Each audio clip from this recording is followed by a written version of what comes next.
बिस्मिल्लाहिर्रहमानिर्रहीम अस्सलाम वालेकुम डियर व्यूवर्स अगर आप लोगों ने ओवरऑल पाकिस्तान से पाकिस्तान नेवी में एज ए सदर टेक्निकल लेवल पुलिस नायब शेफ म्यूजिशियन एमडी ड्राइवर सेंटिफिकेट या पीटी ब्रांच या इसके अलावा डीआईटी ब्रांच का आपने टेस्ट देना है तो ये वीडियो आपके लिए हद से ज़्यादा इंपॉर्टेंट। जो आप लोगों का पहला टेस्ट होता है वर्बल इंटेलिजेंस और नॉन वर्बल इंटेलिजेंस पर मुश्तमिल होता है, तो इस वीडियो से जो आप लोगों की वर्बल इंटेलिजेंस की तैयारी काफ़ी हद तक अच्छी हो जाएगी। इस वीडियो में अक्सर एक्सपीरियंस रिपीटेड क्वेश्चन फुल तफसील और डिटेल के साथ डिस्कस किए जा रहे हैं, तो वीडियो का बाकायदा आगाज़ करते हैं। क्वेश्चन नंबर 1, आड वन आउट, यानी इस क्वेश्चन में ये बताना है कि ऑप्शन में से एक बाकियों से डिफरेंट है, बाकियों से मुख्तलिफ है, तो वो कौन सा। देखें, हेड सर नोज नाक हैंड हाथ बॉडी जिस्म, तो इसका जो राइट आंसर बनता है ऑप्शन राइट है बॉडी। बाकी भी अगर देखा जाए तो बॉडी के ही हिस्से हैं, लेकिन बॉडी के किसी यानी जिस्म के किसी भी हिस्से को बॉडी या जिस्म नहीं कहा जा सकता, लिहाजा जो राइट आंसर बनता है ऑप्शन राइट है बॉडी, बाकियों से अनोखा है।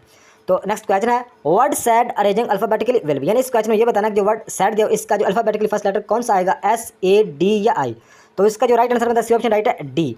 तो अल्फाबेटिकली अगर कोई वर्ड पूछा जाता है तो आप लोगों को एक ट्रिक बताने लगा, जैसा कि यहाँ पे सैड का पूछेगा, हम यहाँ पे लिखते हैं S A I D sad, तो हम किस तरह जायजा लगाएंगे। देखें, ए बी सी डी, यानी A for S, B for A, C for I और डी फॉर डी, यानी डी जी डी से मैच करें, लिहाजा हमारा राइट आंसर हो गया। इस तरह अगर इसके अलावा अगर कोई और पूछे जैसा कि फादर या मदर पूछा जाता है, FATHER, फादर मदर, ये भी मतलब है कि पूछा गया है। देखें, ए बी सी डी ई से मैच करें, लिहाजा जो अल्फाबेटिकली फर्स्ट लेटर होगा वो क्या होगा, ई, हमारा राइट आंसर होगा फादर में से।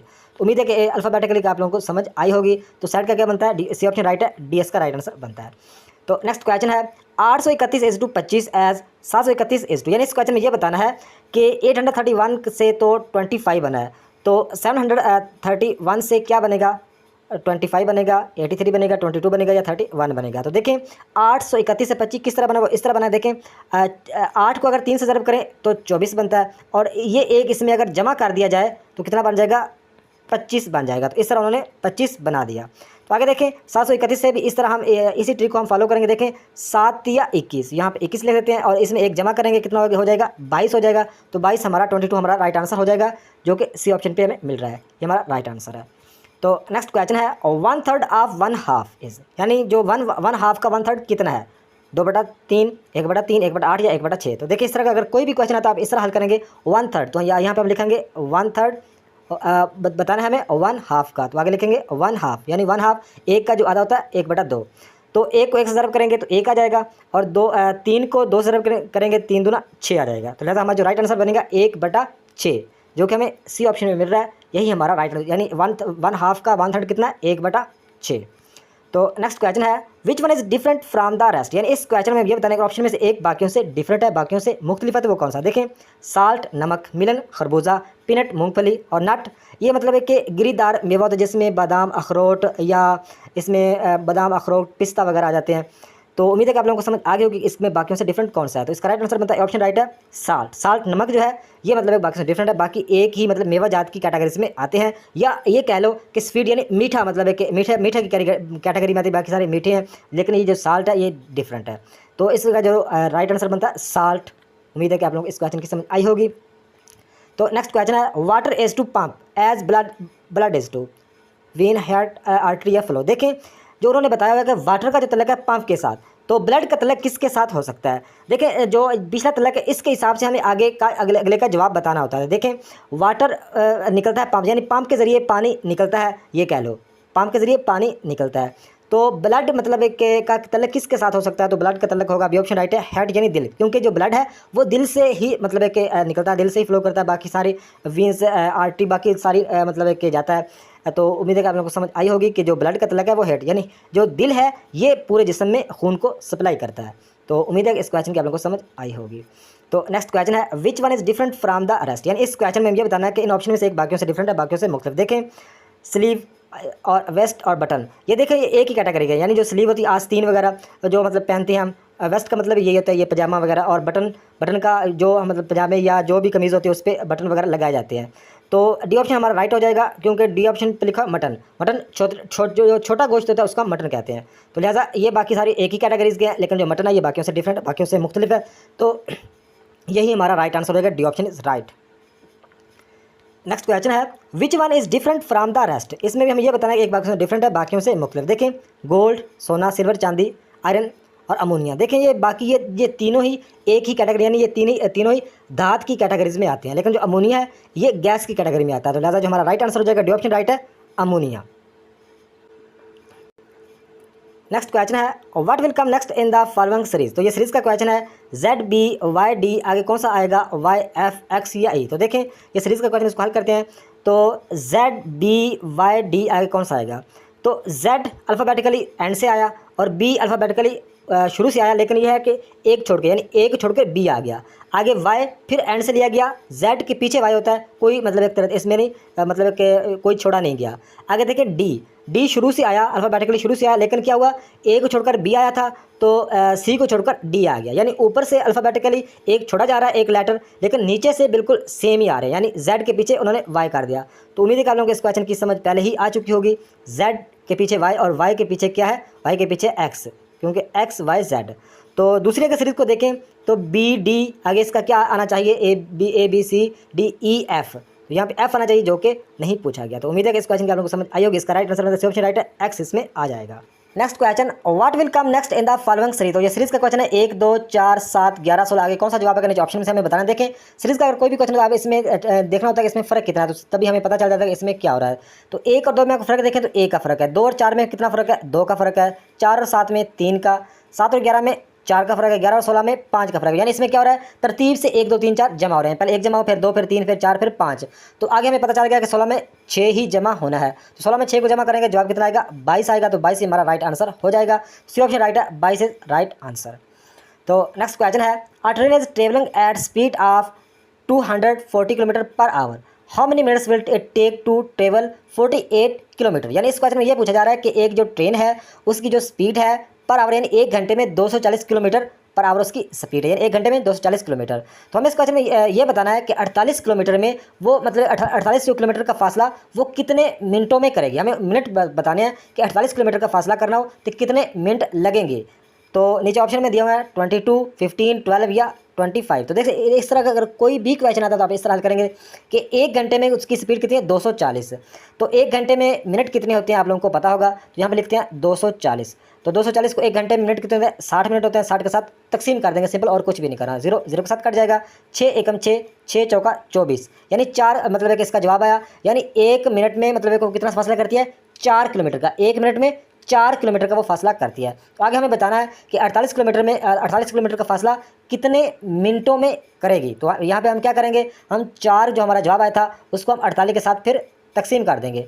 तो 4 एकम 4 आ गया, नीचे 8, 8 4 दूना 8, तो हमारा जवाब कितना है, 12। यानी 48 किलोमीटर का अगर फासला करना हो तो उन्हें 12 मिनट दरकार हो, यानी 12 मिनट लगेंगे 48 किलोमीटर का फासला तय करने में। तो इसका राइट आंसर बनता है, सी ऑप्शन राइट है, 12।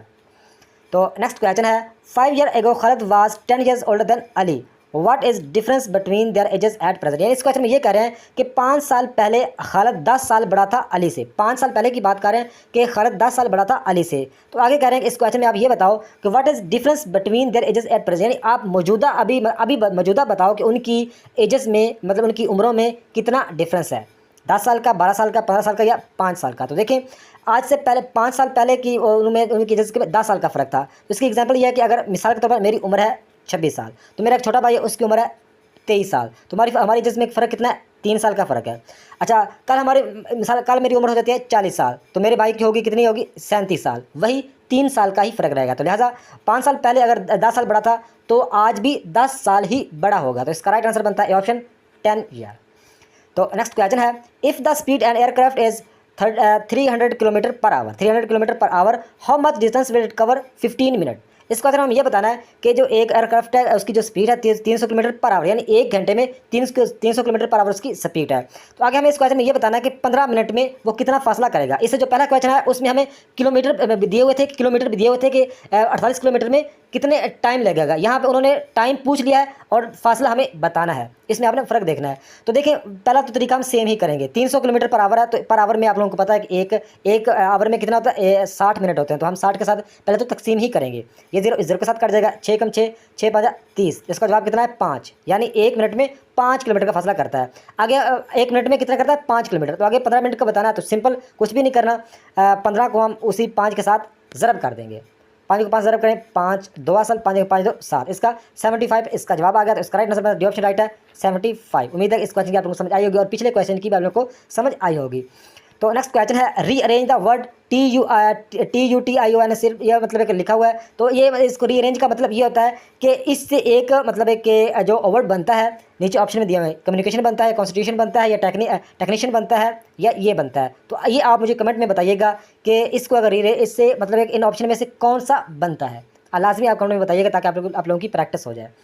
तो नेक्स्ट क्वेश्चन है a man sold 40% of apples, आगे कह रहे हैं and he had 462 apples left, tell me how many apples he had. 800, 700, 770 या 870। इस क्वेश्चन में सिंपल ये कह रहे हैं कि एक आदमी ने 40% एप्पल्स को क्या कर दिया, सोल्ड यानी बेच दिया है। एक आदमी ने 40% सेबों को बेच दिया है। आगे कह रहे हैं एंड ही हैड 462 यानी 462 सेब उसके पास बच गए हैं। एक आदमी ने 40% सेब बेच दी हैं, 462 सेब उसके पास बच गए हैं। तो हमें इस क्वेश्चन में ये बताना है tell me how many apples he had, यानी उसके पास टोटल कुल कितने एप्पल्स थे, हमें इस क्वेश्चन में ये बताना है। तो देखें इजी है कि 40% उसने बेच दिए हैं। तो हम सबसे पहले हमें इस बात का तो कन्फर्म पता है कि हमारे पास कितने हैं 462। तो 462 कितने बनते हैं, ये 60% बनते हैं। इस बात की हमें पक्का पता है कि हमारे पास जो 462 सेब बचे हैं ये कितनी है, ये 60% है, क्योंकि जो परसेंट हमेशा 100 से निकलते हैं। 40% उसने बेच दिए, पीछे रह गया 462। तो 462 कितनी है 60% यानी 60% है। तो हम क्या करेंगे 462 को 60 के साथ तकसीम करेंगे, इसका जो जवाब आएगा उसको हम 40 के साथ ज़रब कर देंगे और उसको इसमें जमा कर देंगे तो हमारा जवाब आ जाएगा। कितना जवाब आएगा मुझे कमेंट में लाजमी बताइएगा। तो नेक्स्ट क्वेश्चन है X is the father of Y and Z. X father है, बाप है वाई एंड जेड का, and Y and Z are not brothers, what is relationship of Y and Z. यानी इस क्वेश्चन में ये कह रहे हैं कि जो एक्स है ये वाई और जेड का क्या है, फादर है, बाप है। आगे कह रहे हैं कि Y and Z are brothers are not brother, यानी जो वाई एंड जेड हैं ये आपस में ब्रदर भी नहीं है। एक्स बाप है वाई एंड जेड का, वाई और जेड आपस में भाई भी नहीं है। तो ज़ाहिर बात है अगर भाई नहीं है तो फिर इनका रिश्ता क्या हो सकता है, इनका रिश्ता बहन भाई का हो सकता है। तो लिहाजा इसका राइट आंसर बनता है ऑप्शन राइट है ब्रदर एंड सिस्टर। तो उम्मीद है कि इस क्वेश्चन की आप लोगों को समझ आई होगी। तो पिछले क्वेश्चन का आप लोगों को दोबारा बता दूं, हो सकता है आप लोगों को समझ ना आई हो कि सिंपल आपने क्या करना है 462 का हमें पता है 462 कितने हैं 60% हैं। तो हम 462 को 60 के साथ तकसीम करेंगे ताकि 1% की वैल्यू निकल आएगी। 1% जितना आएगा उसको हम क्या करेंगे 40 के साथ ज़रब कर देंगे। 40 के साथ ज़रब करेंगे, जो जवाब आएगा उसको हम उसमें हम 462 को जमा कर देंगे तो हमारा राइट आंसर आ जाएगा। तो नेक्स्ट क्वेश्चन है Akbar told Azam today 9 o'clock I defeated the only brother of the daughter of my grandmother.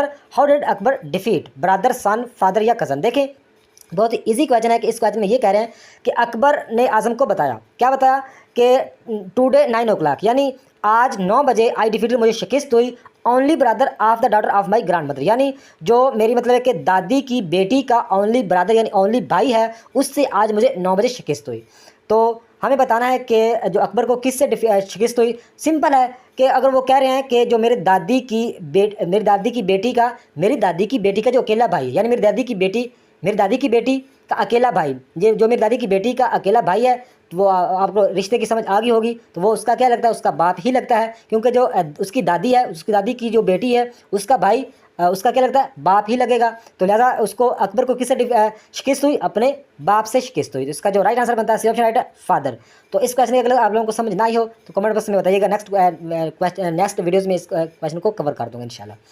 तो नेक्स्ट क्वेश्चन है if ring is sing then flower is to, यानी इस क्वेश्चन में ये बताना है कि जो RING रिंग का तलक है सिंग के साथ, तो फ्लावर का तलक किसके साथ हो सकता है, टावर के साथ, फ्लावर के साथ, रोज़ या लवली के साथ। तो देखिए उन्होंने रिंग का तलक सिंग के साथ बनाया किस तरह है, हमें सबसे पहले ये देखना है।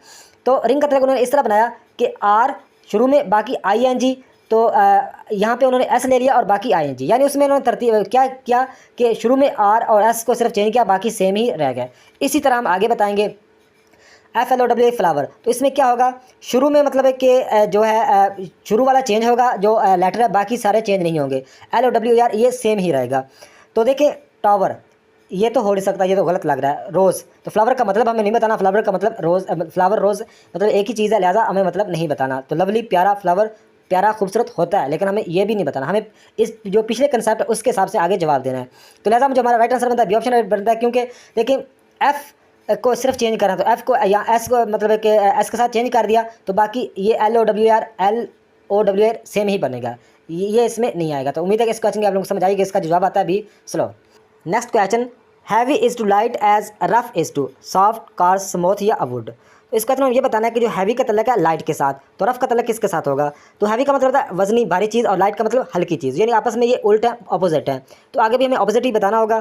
तो रफ का मतलब होता है खुरदरा, तो सॉफ्ट ये इसमें आ नहीं सकता। कॉर्स का मतलब होता है कम हसीयत यानी मामूली कोई चीज़, ये भी नहीं इसका जवाब हो सकता। वुड लकड़ी, ये भी इसका जवाब नहीं हो सकता। लिहाजा इसका राइट आंसर बनेगा सी ऑप्शन स्मूथ।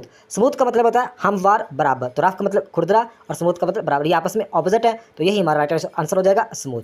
तो नेक्स्ट क्वेश्चन है, if 5 men build house 21 days then and how many days 7 men build house. यानी इस क्वेश्चन में ये कह रहे हैं कि 5 आदमी एक हाउस को तामीर करते हैं 21 दिनों में।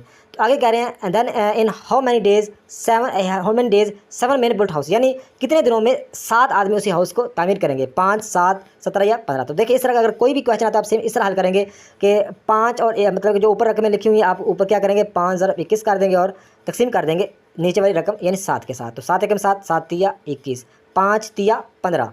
तो इसका राइट आंसर बनता है 15। यानी 5 आदमी एक काम को 21 दिनों में, एक घर को 21 दिनों में तामीर करते हैं, तो 7 आदमी उसी घर को 15 दिनों में तामीर करेंगे। तो नेक्स्ट क्वेश्चन है, what will come next in the following series. तो ये सीरीज का क्वेश्चन है। इस क्वेश्चन को हल करते हैं। देखें 21, 13, 8, 5, 3, आगे कौन सा जवाब आएगा, 8 आएगा, 3, 0 या 2 आएगा।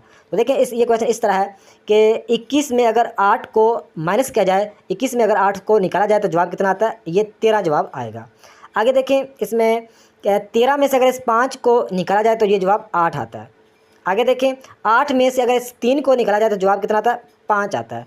तो 5 में से कितने को निकालेंगे, जवाब ये 3 आएगा। तो 5 में से 2 को अगर तफरीक करेंगे तो जवाब कितना आएगा, जवाब 3 आएगा। तो लिहाजा जो हमारा राइट आंसर बनता है वो बनता है डी ऑप्शन राइट है, 2 इसका राइट आंसर बनता है। तो उम्मीद है कि इस क्वेश्चन की आप लोगों को समझ आई होगी। तो नेक्स्ट क्वेश्चन है, choose the word does not belong. तो यानी इस क्वेश्चन में ये बताना है कि इन ऑप्शन में से एक जो वर्ड है बाकी किसी से बिलोंग नहीं कर रहा, मैच नहीं कर रहा, तो वो कौन सा। देखें चाइना एक कंट्री का नाम, एक मुल्क का नाम है। सऊदी अरबिया ये भी एक कंट्री का नाम है। रशिया ये भी कंट्री का नाम है। ऑस्ट्रेलिया ये भी एक कंट्री का नाम है। तो इसमें मुख्तलिफ कौन सी कंट्री का नाम होगा। देखें जो सऊदी अरब, चाइना और रशिया ये भी सारी कंट्री के ही नाम है, लेकिन जो ऑस्ट्रेलिया है ये ऑस्ट्रेलिया एक बड़े आज़म का नाम भी है और कंट्री का नाम भी है। क्योंकि दुनिया में अगर आप लोगों को पहले भी पता होगा दुनिया में 7 बड़े आज़म है। सबसे बड़ा एशिया बड़े आज़म है और सबसे छोटा है ऑस्ट्रेलिया। तो ऑस्ट्रेलिया एक बड़े आज़म का नाम भी है, लिहाजा इसलिए ये बाकी कंट्री से मुख्तलिफ है। तो लिहाजा जो हमारा राइट आंसर बनेगा डी ऑप्शन बनेगा ऑस्ट्रेलिया। तो नेक्स्ट क्वेश्चन है, PIN के pink is coded as 1691 411 then red will be coded as. यानी इस क्वेश्चन में हमें ये बताना है जो पिंक का कोड है वो है 1691 411, तो RED रेड का कोड क्या होगा, 1853 1954 या 1963 या 1854। तो देखें कोड का अगर कोई भी क्वेश्चन आता है आप इस तरह हल करेंगे। इस तरह अगर कोई भी क्वेश्चन आता है तो पिंक का जो कोड उन्होंने ये किस तरह बनाया, वो इस तरह बनाया कि अगर पिंक के P को लें तो P को गिने ABCDEFGH, तो ये 16वें नंबर पर P आता है। इस तरह उन्होंने मतलब एक P का कोड बना दिया। आगे देखिए I है, तो I को हम गिनेंगे तो IABCDEFGHI, तो 9 नंबर पर I आता है। तो लिहाजा ये I का कोड बना। आगे देखिए N को गिने ABCDF 14वें नंबर पर N आता है। और अगर K को गिने तो K कितने नंबर पर आता है, K आता है 11वें नंबर पर, ABCDEFGHIJK, तो 11वें नंबर पर K आता है। इसलिए इस तरह उन्होंने ये कोड बनाए हैं। तो इसी तरह हम रेड के कोड बनाएंगे। तो रेड के कोड R को गिनेंगे, फिर E को, फिर D को, तो हमारा कोड बन जाएगा नीचे ऑप्शन में से वो एक उसमें राइट आंसर होगा। तो आप मुझे कमेंट में बताइएगा, अगर मैं यहाँ पे कोड आप लोगों को बताता जाऊँगा तो टाइम काफ़ी लग जाएगा। तो लिहाजा आप लोगों को सिर्फ कंसेप्ट समझ में आ जाए ये काफ़ी है। तो इसका आप लाजिम पिंक का कोड किस तरह बना है आप लोगों को पता चल गया है। तो रेड का